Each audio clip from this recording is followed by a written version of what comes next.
ಸದ್ಯದ ಪರಿಸ್ಥಿತಿನಲ್ಲಿ ಏನು ನಡೀತಿದೆ ಅದ್ರ ಬಗ್ಗೆ ಮಾತಾಡೋಣ ಅಂತ ಈ ವಿಡಿಯೋ ಮಾಡ್ತಾಯಿದ್ದೀನಿ. ಏನಿಲ್ಲ, ಯಶ್ ಅವರು ಮಾಧ್ಯಮಗಳಿಗೆ ಸವಾಲೇನು ಹಾಕಿಲ್ಲ. ಕನ್ನಡ ಚಿತ್ರರಂಗದ ಪರವಾಗಿ ಆ ಒಬ್ಬ ನಟ ಮುಂದೆ ಬಂದು ಚಿತ್ರರಂಗದವ್ರು ಇಲ್ವಾ, ಎಲ್ಲೋದ್ರು ಎಲ್ಲರೂ ಅಂತ ಕೇಳ್ತಿರಲ್ಲ, ನಾನು ಬರ್ತೀನಿ, ನಾನು ನಿಮ್ಮ ಮೀಡಿಯಾದಲ್ಲಿ ಕುತ್ಕೊತೀನಿ, ಏನು ಸಪೋರ್ಟ್ ಬೇಕು ಮಾಡ್ತೀನಿ, ನನಗೊಂದು ಅವಕಾಶ ಕಲ್ಪಿಸ್ಕೊಡಿ, ಅದಕ್ಕೊಂದು ಪ್ಲ್ಯಾಟ್ಫಾರ್ಮ್ ಕೊಡಿ ಅಂತ ಕೇಳ್ದ. ಅದನ್ನು ಕೆಲವೊಬ್ಬರು ನೆಗೆಟಿವ್ ಆಗಿ ಥಿಂಕ್ ಮಾಡಿದ್ರು. ಯಾವ ರೀತಿ, ಇವನೇನೋ ಬಂದು ಮಾತಾಡ್ತಾನೆ ಬಿಟ್ಟಾಕ, ಇವನೇನು ಲಿಸ್ಟಲ್ಲಿಲ್ಲ. ಒಂದು ಮೀಡಿಯಾದವರು ಎರಡನೇ ರೀತಿನಲ್ಲಿ ಥಿಂಕ್ ಮಾಡಿದ್ರಿ. ಆ ಮೀಡಿಯಾಗಳಿಗೆ ಸವಾಲು ಹಾಕಿದ ಯಶ್. ಒಬ್ಬ ವ್ಯಕ್ತಿ ತಾನು ಬಂದು ಏನೋ ಒಂದು ಮಾಡ್ತೀನಿ ಅಂತ ಹೇಳಿದ್ಮೇಲೆ ಅದನ್ನು ಪಾಸಿಟಿವ್ ಆಗಿ ತಗೊಳ್ಳಿ. ಅವನು ಬಂದಿದ್ದಾನೆ, ಏನೋ ಒಂದನ್ನು ಹೇಳ್ತಿದ್ದಾನೆ, ಆ ವಿಷಯದಲ್ಲಿ ಏನೋ ಒಂದು ಅಡಗಿದೆ, ಅದೇನು ಅದನ್ನು ಕೇಳೋಣ. ಅವನು ತಪ್ಪು ಮಾಡಿದರೆ ಅವನಿಗೆ ವೈಯಕ್ತಿಕವಾಗಿ ಹೋಗ್ಬಿಟ್ಟು ಬುದ್ಧಿ ಹೇಳೋಣ. ಅವನು ತಪ್ಪು ಮಾಡಿಲ್ಲ ಅಂದರೆ ಅವನು ಹೇಳ್ತಾ ಇರೋ ವಿಷಯದಲ್ಲಿ ಏನಿದೆ ಅದನ್ನು ಕ್ಲಾರಿಫೈ ಮಾಡೋಣ. ಅದಕ್ಕೆ ಏನು ಅನುಕೂಲ ಅವನು ಮಾಡಿಕೊಡೋಣ ಅನ್ನೋದನ್ನು ಬಿಟ್ಟು, ಇವತ್ತೊಂದು ದಿವಸ ಮೀಡಿಯಾದವರು ಎಷ್ಟು ಪವರ್ಫುಲ್ ಅಂದರೆ, ನೀವೊಂದನ್ನು ತೋರಿಸ್ಬಿಟ್ಟು ಇದು ಹಾಲು ಕೊಡೋ ಏನು, ಈ ಹಾವು ಒಂದು ಹಾವನ್ನ ತೋರಿಸ್ಬಿಟ್ಟು ನೀವು, ಈ ಹಾವು ದೇವರ ಸ್ವರೂಪ, ಹಾಲು ಕೊಟ್ಟರೆ ಕುಡಿಯುತ್ತೆ, ಇದಂತಿಂಥ ಹಾವಲ್ಲ, ತುಂಬ ಒಳ್ಳೆ ಹಾವು ಅಂತ ಅಂದರೆ ಜನ ಅದಕ್ಕೆ ಕೈ ಮುಗಿತಾರೆ. ಅದೇ ಹಾವನ್ನ ಇನ್ನೊಂದು ಥರ ತೋರಿಸ್ತೀರ. ಹೆಡೆಯೆತ್ತಿ ಕಚ್ಚಲು ಬಂದ ನಾಗರ ಹಾವು, ಒಡೆದು ಹಾಕಿದ ಊರಿನ ಗ್ರಾಮಸ್ಥರು, ಇಲಿಯನ್ನು ತಿನ್ನುವ ನಾನ್ ವೆಜ್ ಹಾವು, ಮೊಟ್ಟೆಯನ್ನು ತಿನ್ನುವ ನಾನ್ ವೆಜ್ ಹಾವು. ಸೊ ಪ್ರತಿಯೊಂದು ವಸ್ತುಗೂ, ಪ್ರತಿಯೊಂದು ಮಾತಿಗೂ, ಪ್ರತಿಯೊಬ್ಬ ವ್ಯಕ್ತಿಗೂ ಪಾಸಿಟಿವ್ ಅನ್ನೋದು ಇರುತ್ತೆ, ನೆಗೆಟಿವ್ ಅನ್ನೋದು ಇರುತ್ತೆ. ಆ ಪಾಸಿಟಿವ್ ನೆಗೆಟಿವ್ನ ಯಾವ ರೀತಿ ತಗೊಬೇಕು, ಅದು ತೊಗೊಂಡಿರೋದನ್ನು ನಾವು ಯಾವ ರೀತಿ ತೋರಿಸಿದ್ರೆ ಅದನ್ನು ಜನ ನಂಬ್ತಾರೆ, ಅದನ್ನು ತೋರಿಸೋದ್ರಿಂದ ಅದು ಆ ವ್ಯಕ್ತಿ ಮೇಲೆ ಪರಿಣಾಮ ಬೀರುತ್ತಾ ಇಲ್ಲ ನಮ್ಮ ಮೇಲೆ ಪರಿಣಾಮ ಬೀರುತ್ತಾ ಅನ್ನೋದನ್ನು ತಿಳ್ಕೊಂಡು ನಾವು ಅದನ್ನು ಬಿತ್ತಾರ ಮಾಡಬೇಕು. ಯಶ್ ಒಬ್ಬ ಉದಯೋನ್ಮುಖ ನಟ, ಬೆಳೀತಾ ಇದ್ದಾರೆ, ಬೆಳೀಲಿ. ಅವ್ರೇನೋ ಒಂದು ಕೇಳಿದ್ರು, ಮಾಧ್ಯಮದವರೆಲ್ಲ ಬನ್ನಿ ಒಂದು ಕಡೆ ಸೇರ್ಕೊಳ್ಳೋಣ. ಸಾಹಿತಿಗಳಿದ್ದಾರೆ, ಸ್ವಾಮೀಜಿಗಳಿದ್ದಾರೆ, ತುಂಬ ಸಮಾಜ ಸೇವಕರಿದ್ದಾರೆ, ಜನಪ್ರತಿನಿಧಿಗಳಿದ್ದಾರೆ, ಕನ್ನಡ ಚಿತ್ರರಂಗದ ಎಷ್ಟೋ ಜನ ನಟರಿದ್ದಾರೆ. ಎಲ್ಲರದ್ದು ಸಪೋರ್ಟ್ ತಗೊಳ್ಳೋಣ. ರೈತರ ಪರ ಚಿಂತೆ ಮಾಡೋ ಚಿಂತಕರು ಕೂಡ ಇದ್ದಾರೆ, ಇದೆಲ್ಲ ವಿಮರ್ಶೆ ಮಾಡೋ ವಿಮರ್ಶಕರು ಕೂಡ ಇದ್ದಾರೆ. ಎಲ್ಲ ಮಾಧ್ಯಮದ ಹೆಡ್ ಆಫ್ ದ ಮೀಡಿಯಾ ಯಾರ್ಯಾರಿದ್ದಾರೆ, ಉದಯ ನ್ಯೂಸ್ ಚಾನಲ್ ಹೆಡ್ ಆಗ್ಬೋದು, ಪಬ್ಲಿಕ್ ಟಿವಿ ಚಾನಲ್ ಹೆಡ್ ಆಗ್ಬೋದು, TV9 ಹೆಡ್ ಆಗ್ಬೋದು, ಜಿ ಕನ್ನಡ, ಕಸ್ತೂರಿ, ETV, ಯಾವ್ಯಾವ್ದಿದೆ, ಪ್ರಜಾ TV, BTV, ಜನಶ್ರೀ, ಎಲ್ಲ TV ಹೆಡ್ಗಳು ಒಂದು ಕಡೆ ಕೂತ್ಕೊಂಡು ಎಲ್ಲರನ್ನೂ ಒಂದು ಕಡೆ ಬರೋ ರೀತಿ ಮಾಡಿ, ನಮಗೆ ಬಂದಿರೋ ಸಮಸ್ಯೆ ಏನು, ನಾವು ಯಾವ ದಾರಿನಲ್ಲಿ ಹೋದರೆ ಇದಕ್ಕೊಂದು ಪರಿಹಾರ ಕಂಡುಹಿಡಿಬೋದು. ನೀರು ಬಿಡಬೇಡಿ ಅಂತ ನಾವು ಹೇಳ್ತೀವಿ, ನೀರು ಬಿಡಿ ಅಂತ ಸುಪ್ರೀಂ ಕೋರ್ಟ್ ಹೇಳುತ್ತೆ. ನೀರು ಬಿಡದಿದ್ರೆ ನಾವು ಸುಮ್ಮನೆ ಇರಲ್ಲ, ಮತ್ತೆ ಈ ಕೇಸನ್ನ ಮುಂದುವರಿಸ್ತೀವಿ ಅಂತ ತಮಿಳ್ನಾಡು ಹೇಳುತ್ತೆ. ಈ ರೀತಿ ಇರೋ ಪರಿಸ್ಥಿತಿನಲ್ಲಿ, ಈ ಸಂದರ್ಭದಲ್ಲಿ ನಾವು ಯಾವ ವೇನಲ್ಲಿ ಹೋದರೆ ಒಂದು ಪರಿಹಾರನ ಕಂಡ್ಕೊಬೋದು. ಆ ಪರಿಹಾರ ಯಾವುದು, ಅದಕ್ಕೆ ದಾರಿ ಯಾವುದು?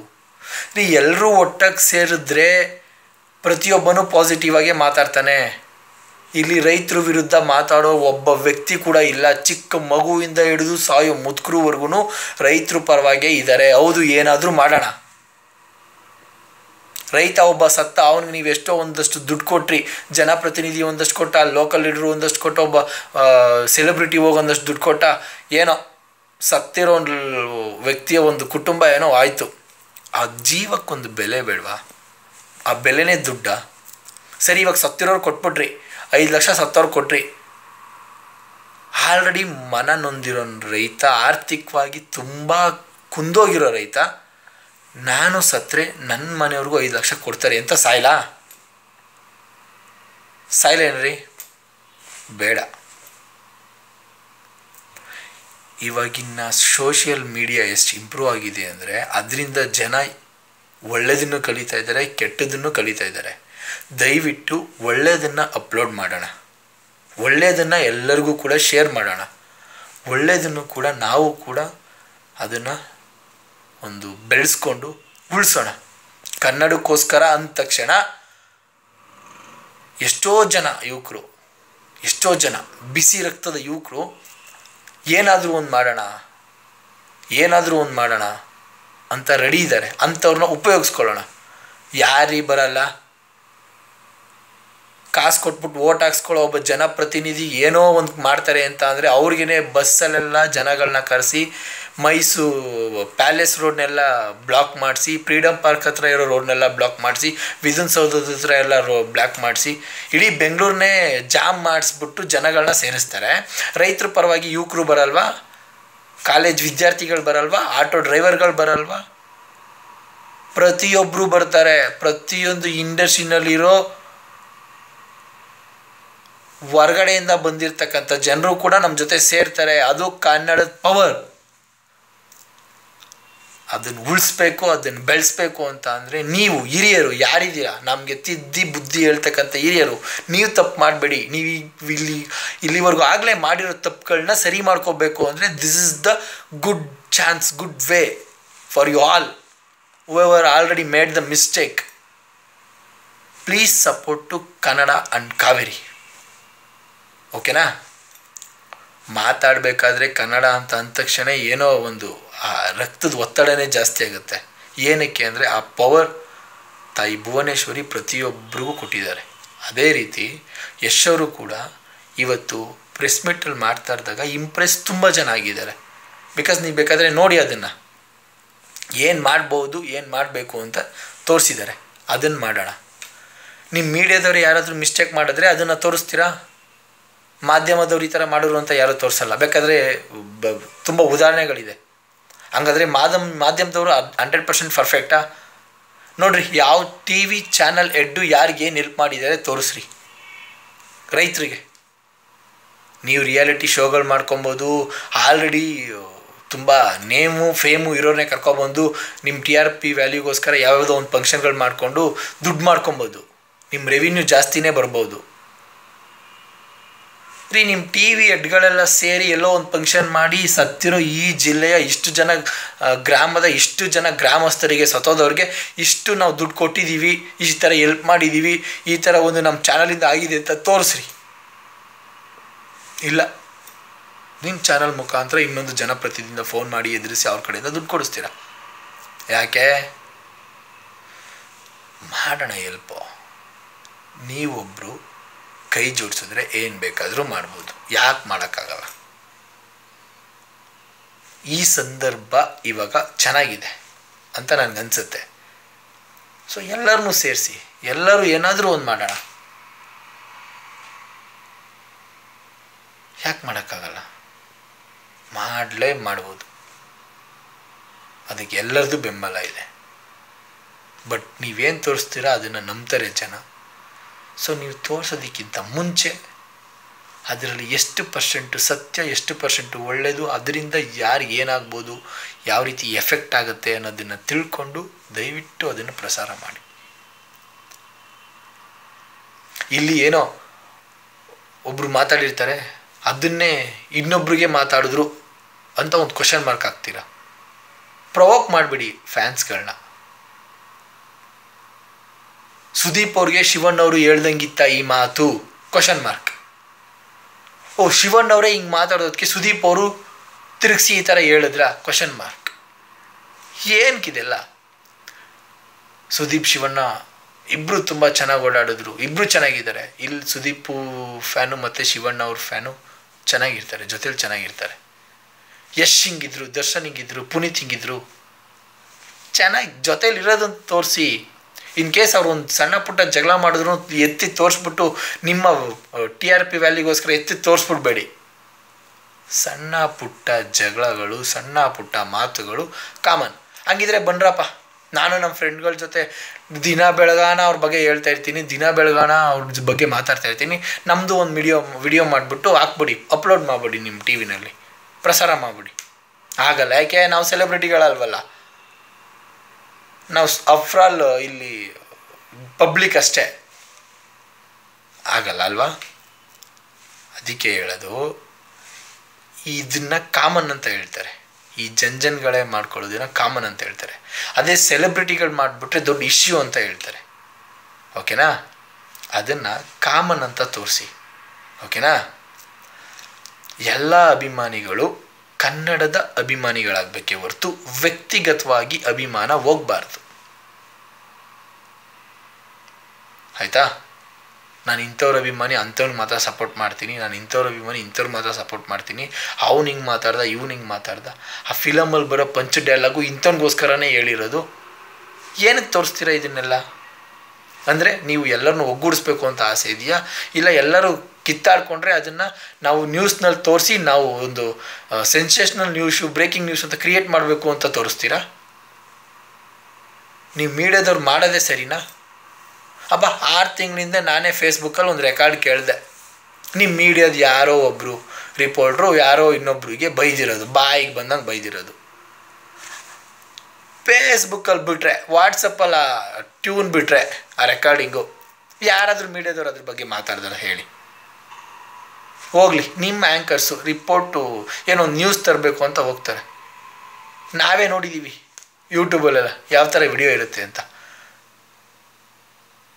ಈ ಗ್ರಾಮಕ್ಕೆ ಎಷ್ಟೋ ವರ್ಷಗಳಿಂದ ಕರೆಂಟೇ ಇಲ್ಲ, ಟಕ್ ಅಂತ ಅಲ್ಲಿ ಕರೆಂಟ್ ಬರುತ್ತೆ.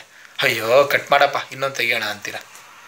ಅಯ್ಯೋ ಈ ರಸ್ತೆಯಲ್ಲಿ ಜಾಮ್ ಅಂದರೆ ಹೆಂಗಿದೆ ಗೊತ್ತಾ ಅಂತೀರ. ಅಲ್ಲಿ ಗ್ರೀನ್ ಸಿಗ್ನಲ್ ಬಿಟ್ಟು ಗಾಡಿಗಳು ಹೋದ ತಕ್ಷಣ ಬೇಡಪ್ಪ.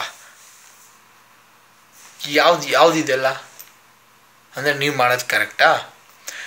99% ನಿಮ್ಮ ಸಪೋರ್ಟು, ನಿಮ್ಮ ಬೆಂಬಲ ಕನ್ನಡಿಗರಿಗಿದೆ, ಇಲ್ಲ ಅಂತ ನಾನು ಹೇಳ್ತಾ ಇಲ್ಲ. ಅದನ್ನು ಬೇರೆ ರೀತಿಯಲ್ಲಿ ಜನರಿಗೆ ತುಂಬ ಬೇಗನೆ ತಲುಪೋ ರೀತಿಯಲ್ಲಿ, ಅವ್ರಿಗೆ ಅರ್ಥ ಆಗೋ ರೀತಿಯಲ್ಲಿ ಎಲ್ಲ ಚಾನಲವರು ಕೂತ್ಕೊಂಡು ಏನಾದರೂ ಒಂದು ಮಾಡಿ. ಇವಾಗ ನಿಮಗೆ ನಿಮ್ಮ ಚಾನಲ್ಗಳ ಬಗ್ಗೆನೇ ಈಗೋ ಹೆಂಗಿದೆ, ಅವ್ರದ್ದು TRP ವ್ಯಾಲ್ಯೂ ಜಾಸ್ತಿ ಇದೆ, ಅವರು ನಂಬರ್ 1 ಚಾನಲ್ ಆಗಿಬಿಡ್ತಾರೆ, ಇವ್ರು ಹಿಂಗಿದೆ, ಅವ್ರು ಹಿಂಗಿದೆ. ಇದೇ ಥರ ಪ್ರತಿಯೊಬ್ಬ ವ್ಯಕ್ತಿಗೂ ಅವ್ನು ಬೆಳೆದ್ಬಿಡ್ತಾನೆ, ಇವನು ಬೆಳೆದ್ಬಿಡ್ತಾನೆ ಅನ್ನೋದು ಇದ್ದೇ ಇರುತ್ತೆ. ಅದು ಕಾಮನಾಗೆ ಎಲ್ರಿಗೂ ಇರ್ತಕ್ಕಂಥ ಒಂದು ಅದು ಏನು ಕ್ಯಾರೆಕ್ಟ್ರು. ಅದ್ರ ಬಗ್ಗೆ ನಾವೇನು ಮಾಡೋಕ್ಕಾಗಲ್ಲ. ಬಟ್ ಆ ಕ್ಯಾರೆಕ್ಟ್ರು ಇರಲಿ ಒಂದು ಕಡೆ, ಒಂದು 10% ಇರಲಿ, 90% ಪಾಸಿಟಿವ್ ಆಗಿ ಬರೋ ಕೆಲವೊಂದು ವಿಷಯಗಳನ್ನ ಪಾಸಿಟಿವ್ ಆಗಿ ತೋರಿಸೋದಕ್ಕೆ ಟ್ರೈ ಮಾಡಿ. ಅದು ನೆಗೆಟಿವ್ ಆಗಿ ತೋರಿಸಿ ಆ ವ್ಯಕ್ತಿನ ಹಾಳು ಮಾಡಬೇಡಿ. ಅದೇ ನಿಮ್ಮ ಮೀಡಿಯಾದಲ್ಲಿ ಒಬ್ಬ ವ್ಯಕ್ತಿನ ತೋರಿಸಿ ಇವ್ನು ದೇವರು ಅಂತ ಅಂದರೆ ಅವನು ದೊಡ್ಡ ವ್ಯಕ್ತಿ ಹಾಗೇ ಆಗ್ತಾನೆ, ದೊಡ್ಡ ವ್ಯಕ್ತಿನೇ ಆಗ್ತಾನೆ. ಅದೇ ಇವನ್ನ ತೋರಿಸಿ ಇವನು ಡಬ್ಬ ನನ್ನ ಮಗ, ಕಚಡ ನನ್ನ ಮಗ, ನಂಬರ್ 1 ಕಳ್ಳ, ನಂಬರ್ 1 ಕೇಡಿ ಅಂತ ಹಾಕಿದ್ರೆ ಅವನು ಹಂಗೆ ಇರ್ತಾನೆ. 100 ಜನದಲ್ಲಿ 90 ಜನ ಅವ್ರನ್ನ ಅದೇ ಥರ ತಿಳ್ಕೊತಾರೆ ಹೊರತು ಇನ್ನು 10 ಜನ ತಿಳ್ಕೊಳ್ಳಲ್ಲ ನೀವು ಹೇಳೋದನ್ನು. ನಾವು ಕೂಡ ನಾಡಿನ ಬಗ್ಗೆ ಚಿಂತೆ ಮಾಡ್ತೀವಿ, 4 ಜನಕ್ಕೆ ಸಹಾಯ ಮಾಡೋಣ ಅಂತ ಅಂದ್ಕೊಂಡಿದ್ದೀವಿ, ಕನ್ನಡಕ್ಕೋಸ್ಕರ ಬದುಕೋಣ ಅಂದ್ಕೊಂಡಿದ್ದೀವಿ, ಕನ್ನಡಕ್ಕೋಸ್ಕರ ಕಾವೇರಿಗೋಸ್ಕರ ಏನಾದರೂ ಮಾಡೋಣ ಅಂದ್ಕೊಂಡಿದ್ದೀವಿ. ಅದಕ್ಕೆ ನಮ್ಮಂಥ ಯುವಕರು ಸಾವಿರಾರು ಜನ, ಲಕ್ಷಾಂತರ ಜನ ಕರ್ನಾಟಕದಲ್ಲಿ ಇದ್ದಾರೆ. ಅವರು ಸಪೋರ್ಟ್ನ ಬಳಸ್ಕೊಳ್ಳಿ. ಎಲ್ಲರೂ ಸೇರಿಸಿ ಏನಾದರೂ ಒಂದು ಮಾಡೋಣ. ಎಲ್ಲರೂ ಒಂದು ಕಡೆ ಬಂದರೆ, ಅವ್ರ ಅಭಿಮಾನಿಗಳು, ಅವ್ರ ಫಾಲೋವರ್ಸ್ ಎಲ್ಲ ಆ ಕಡೆ ಬಂದರೆ ಅದು ಒಂದು ದೊಡ್ಡ ಬೃಹತ್ ಒಂದು ಇದೇ ಆಗುತ್ತೆ. ಅದಕ್ಕೊಂದು ಅರ್ಥ ಬರುತ್ತೆ. ಕೆಲವೊಂದು ಕಂಟ್ರಿಗಳಲ್ಲಿ ಎಲ್ಲ ಜನ ಸೇರಿಕೊಂಡ್ರೆ ಆ ಕಂಟ್ರಿನಲ್ಲಿರೋ ಪ್ರೆಸಿಡೆಂಟ್ನೇ ಕೆಳಗಿಳಿಸೋ ಒಂದು ಏನು ಸಪೋರ್ಟ್ ಸಿಗುತ್ತಂತೆ, ಅಷ್ಟು ಬೆಂಬಲ ಇರುತ್ತಂತೆ ಆ ಜನಗಳ ಒಂದು ಇದಕ್ಕೆ. ಆ ರೀತಿ ಮಾಡೋಣ. ಗೊತ್ತಾಗಬೇಕು ಕರ್ನಾಟಕದವ್ರಂದರೆ ಏನು, ಕನ್ನಡಿಗರಂದರೆ ಏನು, ಕನ್ನಡದವರು ಏನೇನು ಕೊಟ್ಟಿದ್ದೀವಿ ನಾವು ರಾಷ್ಟ್ರಕ್ಕೋಸ್ಕರ ಎಲ್ಲರಿಗೂ ಗೊತ್ತಾಗಬೇಕು. ಮುಂದೆ ಇವಾಗ ಆತ್ಮಹತ್ಯೆ ಮಾಡ್ಕೊಂಬಿಟ್ರು, ಆ ನೇಣಾಕೋ ಟೈಮಲ್ಲಿ ದೇವ್ರ ಹಬ್ಬ ಬಂದು ಕಾಪಾಡಬಹುದೇ ಹೊರತು ನಿಮ್ಮ ಮೀಡಿಯಾ, ಪೊಲೀಸು, ಜನಪ್ರತಿನಿಧಿ, ಸೆಲೆಬ್ರಿಟಿ ಇನ್ಯಾವನ್ನೂ ಕಾಪಾಡೋಕ್ಕಾಗಲ್ಲ ಆ ರೈತನ. ಬಟ್ ಆ ಜೀವ, ಇನ್ನೊಂದು ಜೀವ ಹೋಗಬಾರ್ದು. ಆ ಜೀವಕ್ಕೆ ಎಷ್ಟು ಬೆಲೆ ಇದೆ ಅಂತ ನಿಮ್ಗೆ ಗೊತ್ತಿರಲೇಬೇಕು. ಯಾಕೆ ಅಂದರೆ ಎಷ್ಟು ಹಾಸ್ಪಿಟ್ಲುಗಳಿದೆ ಅಂತ ನೋಡಿ, ಎಷ್ಟು ಟ್ರಾನ್ಸಾಕ್ಷನ್ ಮಾಡುತ್ತೆ ಅಂತ ನೋಡಿ. ಆ ಜೀವನ ಉಳಿಸ್ಕೊಳ್ಳೋಕ್ಕೋಸ್ಕರ ಆಯಿತಾ, ಏನಾದರೂ ಒಂದು ಅವೇರ್ನೆಸ್ ಕ್ರಿಯೇಟ್ ಮಾಡೋಣ. ಮುಂದೆ ಏನಾಗಬಾರ್ದು ಅದನ್ನು ಇವಾಗಿಂದನೇ ತಡೆಯೋಕ್ಕೆ ಟ್ರೈ ಮಾಡೋಣ. ಇನ್ನೊಂದು ರೈತನ ಜೀವ ಹೋಗಬಾರ್ದು. ಓಕೆನಾ? ದಯವಿಟ್ಟು ಈ ಒಂದು ಸಂಭಾಷಣೆಯಲ್ಲಿ ಏನಾದರೂ ತಪ್ಪಾಗಿ ಮಾತಾಡಿದರೆ ಕ್ಷಮಿಸಿ. ನಾನು ಕೂಡ ಮಾಧ್ಯಮ ವಿರೋಧಿ ಅಲ್ಲ. ಮಾಧ್ಯಮದವರಿಗೆ ಸವಾಲು ಹಾಕಿದ ಈ ಹುಡುಗ ಅಂದ್ಬಿಟ್ಟು ಇದನ್ನೇ ಒಂದು ಇದಾಗ್ಬಿಟ್ಟು ನೀವು ತೋರಿಸ್ಬಿಡ್ಬೇಡಿ ಮೀಡಿಯಾದಲ್ಲಿ, ಒಂದು ಪ್ರೋಗ್ರಾಮ್ ಹಾಕ್ಬಿಟ್ಟು. ಸೊ ದಯವಿಟ್ಟು ಏನು ಹೇಳ್ತಾ ಇದ್ದೀವಿ ನೀವು ಅರ್ಥ ಮಾಡ್ಕೊಳ್ಳಿ. ನಾನು ಮಾತಾಡಿರೋ ಮಾತಲ್ಲಿ ಏನಾದರೂ ತಪ್ಪಿದರೆ ನನಗೂ ಕೂಡ ಹೇಳಿ, ನಾನು ತಿದ್ಕೊತೀನಿ. ತಪ್ಪು ಮಾಡೋದು ಸಹಜ ಅಂತೆ, ತಿದ್ದಿ ನೋಡಿಯೋನೇ ಮನುಜ ಅಂತೆ ದೊಡ್ಡವ್ರು ಹೇಳೋರೆ. ತಿದ್ಕೊಳ್ಳೋಣ, ನಾವು ಚಿಕ್ಕವರು. ಇದು ಏಜಲ್ಲಿ ಒಳ್ಳೆಯದು ಕೆಟ್ಟದ್ದು ಎಲ್ಲ ಗೊತ್ತು. ಬಟ್ ಕೆಲವೊಂದು ಕೆಟ್ಟದ್ದನ್ನು ಒಳ್ಳೆಯದು ಅಂತ ತಿಳ್ಕೊಂಡಿದ್ದೀವಿ. ಬಟ್ ತಿದ್ದು ಹೇಳಿ, ಹಿಂಗಲ್ಲಪ್ಪ ಹಿಂಗೆ ಅಂತ ತಿದ್ಕೊತೀವಿ. ಸೊ ನಾವೇನಪ್ಪ ಹೇಳೋದು ಅಂದರೆ, ನಾವೆಲ್ಲ ಯುವಕರು, ನಮ್ಮಲ್ಲಿ ಏನೋ ಒಂದು ಶಕ್ತಿ ಇದೆ. ಆ ಶಕ್ತಿನ ಯೂಸ್ ಮಾಡಿಕೊಂಡು ಮುಂದಿನ ನಾಡಿನ ಅಭಿವೃದ್ಧಿಗೆ ಏನು ಬೇಕೋ ಅದಕ್ಕೆ ಅಡಿಪಾಯ ಇವಾಗಲೇ ಹಾಕ್ಕೊಂಡ್ರೆ ಚೆನ್ನಾಗೇ ಬೆಳೆಸ್ಬೋದು. ನಮ್ಮ ಕರ್ನಾಟಕನ ಉಳಿಸ್ಬೋದು, ನಮ್ಮ ಕನ್ನಡನ. ಆಯಿತಾ? Thank you so much.